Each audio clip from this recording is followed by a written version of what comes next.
Thacker. I work for Church Action for Tax Justice. And in this talk, I'm going to be talking about environment, which is why we are here in a wood today. I don't know if you saw the report that came out a few years ago saying that by 2070, our summers were going to be 5 degrees warmer. My problem with the report is that some people responded to it as if that's fantastic news, as if all that mattered about climate change was that it would enable me to get a slightly better tan each summer. But actually, that's not the case, is it? Because one of the things we often forget is about the real serious human impact of climate change. I realize that right now we're all rightly incredibly worried about coronavirus and its impact on human health. But the reality is that, as one of the leading medical journals put it, climate change is the biggest global health threat that we face. Bigger than heart disease, bigger than strokes, bigger than cancer, and yes, even bigger than coronavirus. I think so far in the world we've maybe seen around 250,000 coronavirus deaths. Well, one prediction is that climate change is going to kill 300,000 people every single year. We're facing this pandemic and it is dreadful right now, but hopefully it will all be over in a year or at the most 2 years' time. But climate change is going to kill that many people year on year after year, 10, 20 or even 30 years. And so some estimates are that 5 to 10 million people will die because of climate change. That's why it matters. That's why for me, climate change is actually not so much about saving the planet or even rescuing the polar bears. It's fundamentally about loving your neighbor, as Jesus commanded us to do. And more than that, it's actually about an issue of justice. And the reason I say that is this: climate change kills the poor. In a wonderful piece of understatement, one health journal put it this way: the rich will find their world to be more expensive, inconvenient, uncomfortable, disrupted and colourless. In general, more unpleasant and unpredictable, perhaps greatly so. The poor will die.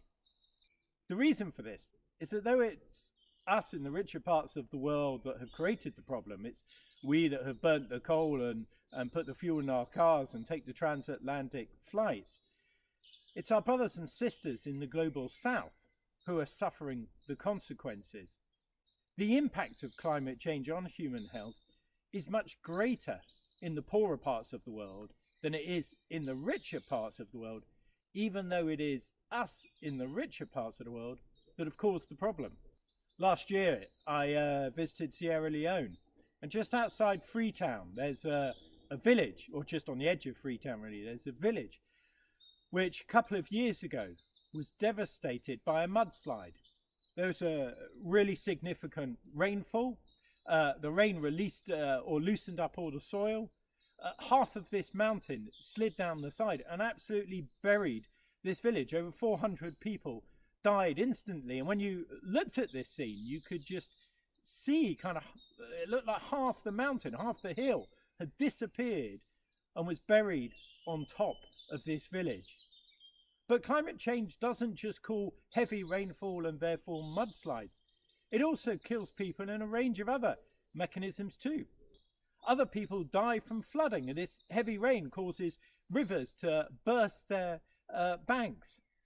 We've seen floods here in the UK and they're tragic. But if you get a flood in the UK, your home or your business might be devastated, but you're unlikely to die. But if you're living somewhere in sub-Saharan Africa and there's a flood, it's a much higher chance that actually you'll lose your life as a result. And heat waves also kill people. Again, if we were to experience 40-degree summers, it would be incredibly unpleasant. But we'd probably find an air-conditioned location where we could hang out for a while, and we'd certainly have lots of clean water to drink. But again, if you're in sub-Saharan Africa and the temperatures are hitting 40 or even 45, then heat waves kills. And all of those floodings and sometimes droughts also lead to crop failures, and that means people can't grow their food. And then people become weakened due to malnutrition, and they die through starvation or simply because their malnourished bodies can't fight off infections in the normal way. It also kills people through an increase in insect-borne diseases. With the higher temperatures, there's more mosquitoes, and so you get more malaria and dengue. And some have suggested that due to changes in water supply and changes in food, there's also going to be increased conflict and war. So all of these factors together mean that somewhere around 300,000 of our brothers and sisters in the global south are going to die each year because of climate change. This process has already begun, and it's just continuing. Climate change kills the poor. Yet what makes this all a catastrophic tale of injustice is that, as I've said, it's not those in the global south that have created the problem. It is us in the global north who are churning out the CO2 emissions. And even if we don't have a car or perhaps take many flights, our consumer lifestyles are taking up products that generate CO2 in their production. All of us in the West have a responsibility to reduce our carbon footprint, because that carbon footprint is what is causing the deaths of so many in the global south. So for me, climate change is not, or why I'm exercised about climate change, is not so much about saving the trees, although I love trees. It's not so much about looking after the polar bears. It's about saving lives.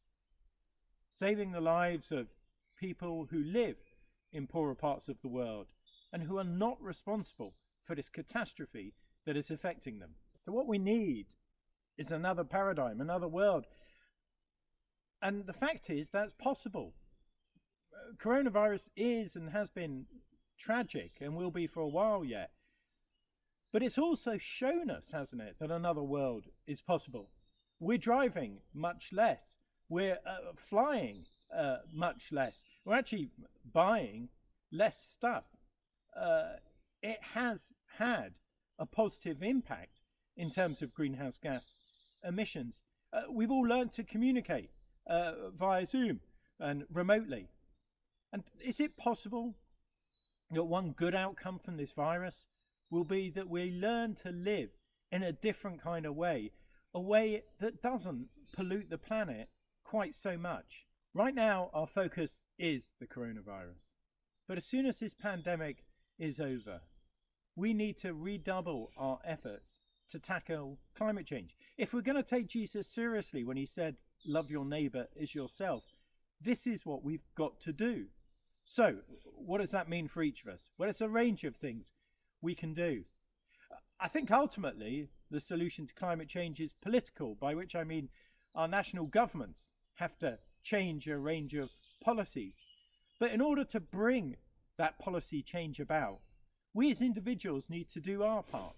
So we need to, in our individual lives, reuse, reduce, recycle, say no to the consumer lifestyle that the Western world is selling us constantly, and say instead we're going to live in a greener kind of way. But in addition to that, what else can we do? Well, we can go on marches to support the cause of climate change. We can write letters to MPs and to ministers.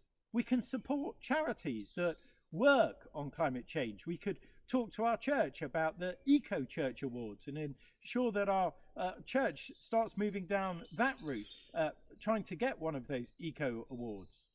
And we can speak about it to our friends and neighbours on social media, in our small church groups. We can make sure that climate change is on the agenda of what it means for us to be a Christian. So fundamentally, the reason I'm concerned about climate change is because I love people. I think this is our slavery moment. What I mean by that is, we look back at the church in the colonial era and we wonder, how on earth could some Christians then, how on earth could any parts of the church have thought that slavery was okay? Obviously, it was wrong. I think future generations are going to look back at us in the early 21st century and think, how on earth could the church, when they knew that climate change was such a massive issue, how on earth could the church have done so little about it. And I think the thing is, coronavirus has shown us that a different way of living is possible. We need to now seize this opportunity. Climate change, I think, is the most important task facing the church. This is then a missional opportunity. It's a missional opportunity because it's about loving people, especially, as I say, our brothers and sisters in the global south. But it's also a missional opportunity because the very reputation of the church is at stake. To my mind, climate change is the single biggest issue that the church of the 21st century needs to face. It's up to us to grab this opportunity and to do something about it. And I know that we can. Thank you.